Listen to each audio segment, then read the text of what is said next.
Mone kamay ko lumpi pang mitba na ting pun sangkap ing hang klem dah ro we ta boh ra ne him pa ko ta lai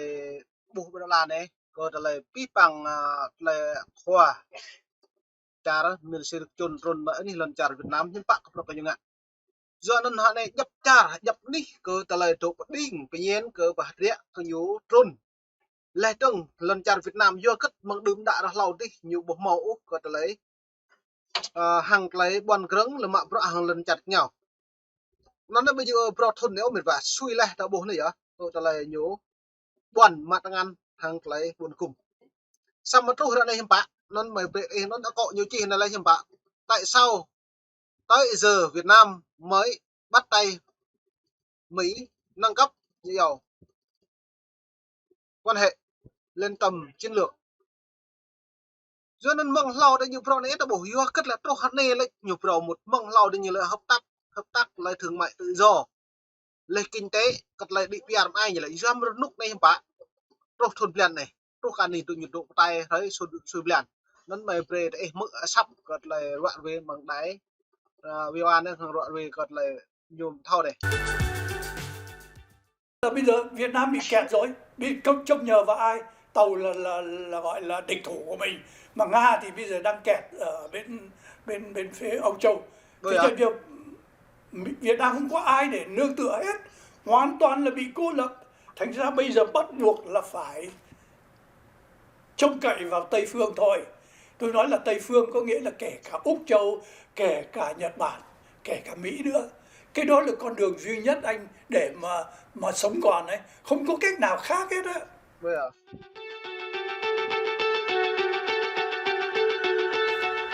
Việt Nam và Mỹ đang ở một cái giai đoạn mà người ta cần với nhau, chứ không phải chỉ Mỹ cần Việt Nam mà thôi, hoặc là Việt Nam cần Mỹ mà thôi. Chúng ta nhìn thấy như thế này. Về vấn đề kinh tế thì hiện nay những cái vấn đề kinh tế của Trung Cộng với lại Mỹ bắt đầu giảm dần vấn đề đối tác về kinh tế, thì Việt Nam có thể là cái nơi để mà Mỹ đưa chất bán dẫn hoặc là làm những cái kỹ nghệ về công nghệ nặng đó cho Việt Nam. Và có thể là Việt Nam là cái nơi mà cái chuyến đi này của ông Tổng thống Joe Biden là một cái biểu tượng rất là tốt để cho sau này các chuyên viên về vấn đề kinh tế, khoa học, y tế, môi trường có thể đến Việt Nam để mà làm việc.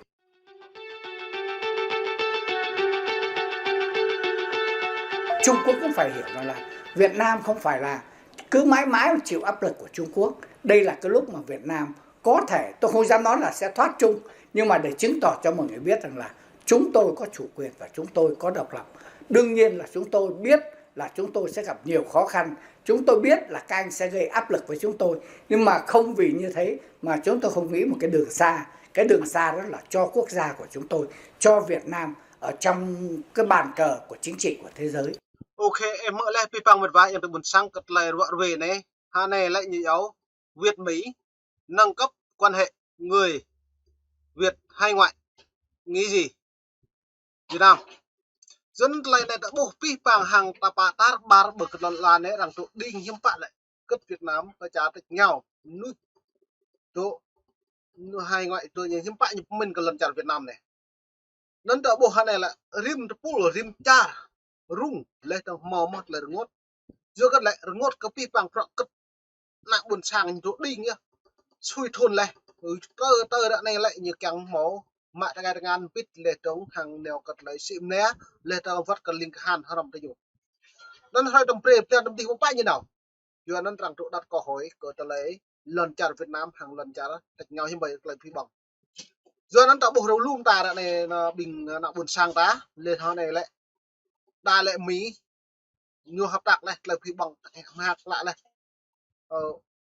bữa đa đang lệ em bạn Mỹ buộc càng phi bằng Việt Nam không đó là lệ em bạn Việt Nam cộng sản Việt Nam đây nhiệt hầu chập kẹo Trung Quốc kia là chữ nè là nhiều ra này Trung Quốc thắng chẳng ngại bố đấy từ đoạn về này em bạn nhiều kẹt lệ bị chỉ làm đây Nga là những bị kẹt là những một túi ngoại giao hàng Trung Quốc bập nhẹ bữa hàng trả Việt Nam cũng vừa gắt vừa hạn này là nhiều máu rõ rung hàng trả Ukraine nó cật lại tôm clùm là ta bộ cật lại này mệt bà em bạn lại bộ lại như chỉ này lại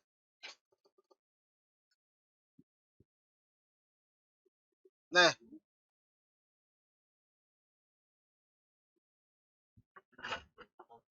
Nó như lại Việt Nam thì bây giờ kết rồi, không biết trông chờ vào ai.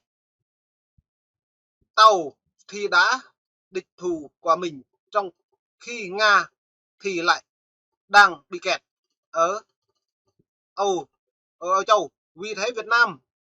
hiện không có ai thể nương tựa hết. Cái buổi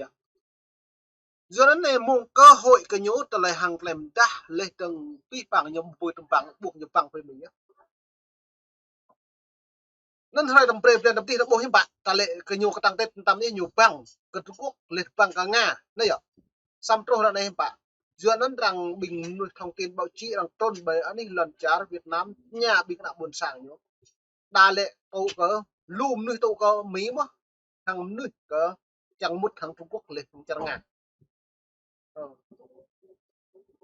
Non đã bộ lùm tạm nuôi thằng bình luận cờ bởi nắp này là rõ về thằng đã bộ thông thư cờ là rõ về của Việt Nam thằng tổng thống Joe Biden đấy rồi bé ní càng đa lên đồng thư cờ có tôm clum cờ là rõ về đấy hàng lại càng đi PR cờ lại xịm lea với người dân lại quy bằng hàng lại kể cả lại chèn đuôi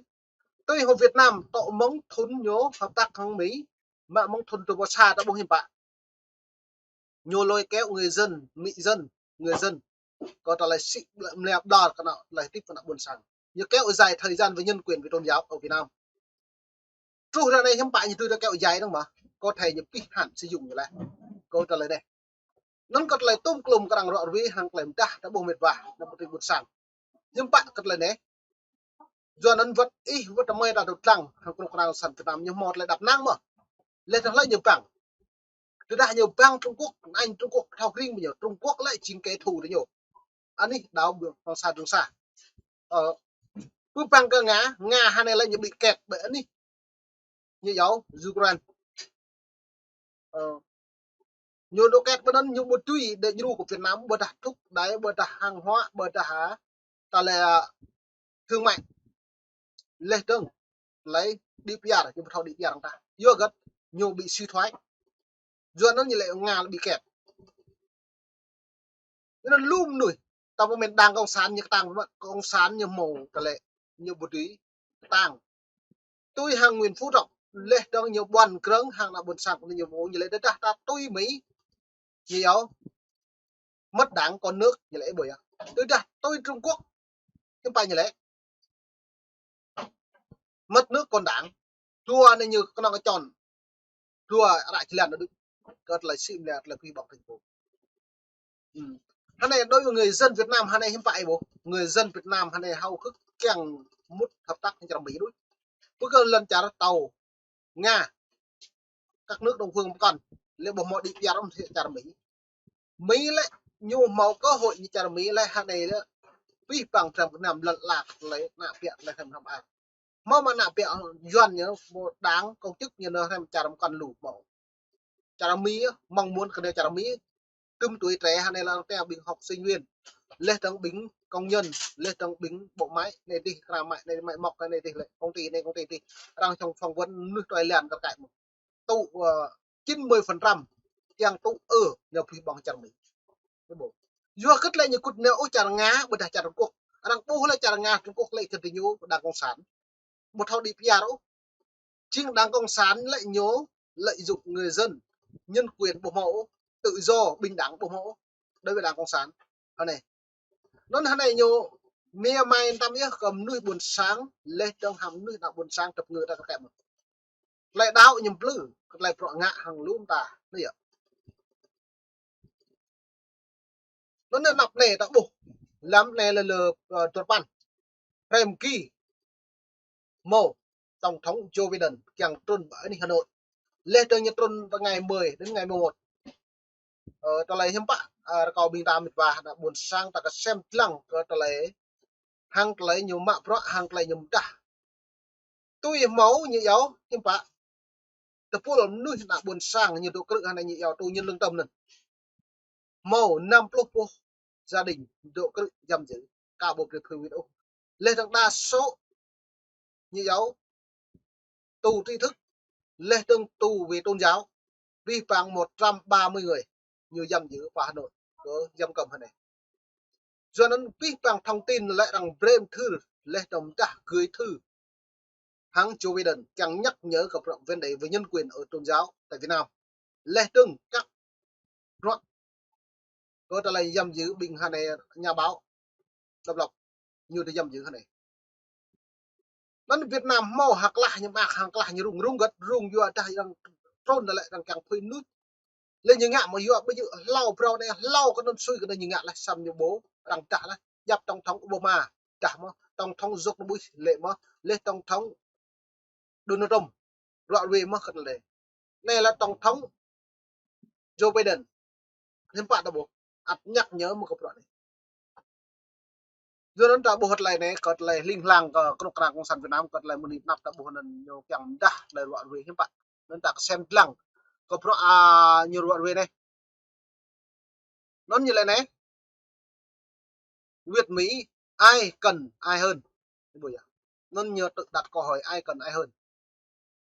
nhà hoạt động như giàu vô thân nhân như giàu nó lấy thành phố Felix như giàu bằng Việt Nam cho biết cơ trở lấy mạ pro hàng lại kê cao lại phiền cơ tập bùn bấm nút hàng lại mạ pro này tôi tạo bộ hiểm bạ như bố mình lắng nhà báo Nguyễn Văn Khánh thành phố Felix bằng nhận định Trung Quốc cũng phải hiểu rằng là Việt Nam không mãi mãi phải chịu áp lực của Trung Quốc dưa cất lại nhật thầu xui thui thôn lẽ có trở lấy trong bộ lại y chi thư được nhà báo này có làm thư được nhiều nhật thầu cất lại này lại bộ nằm hàng lại tụ xui tụ bị pet Trung Quốc bị pet nhiều cho nên mày prết ít lăng lại video bẹ cơ mệt vãi buồn sang hàng lại ta lại đoạn về này môi trường để cho chính nạn nhân, chính những thành phần trong nước, chính xã hội dân sự ở trong nước, chính những cái cộng đồng tôn giáo đang bị bách hại, họ có tiếng nói ở trong cả cái tiến trình rà soát và đánh giá những cái sự thay đổi như thế nào dựa trên cái khung sườn được thỏa thuận giữa hai bên. Thì đấy là cái điều mà chúng tôi đang thúc đẩy hiện nay với cái sự nâng cấp lên cái tầng có lẽ là cái tầng quan hệ về gọi là chiến lược, thì cái vấn đề nhân quyền và đặc biệt quyền tự do tôn giáo cũng phải được xem như một trọng tâm chiến lược ở trong cái mối quan hệ được phát triển, nâng cấp hoặc là nới rộng giữa Hoa Kỳ và Việt Nam.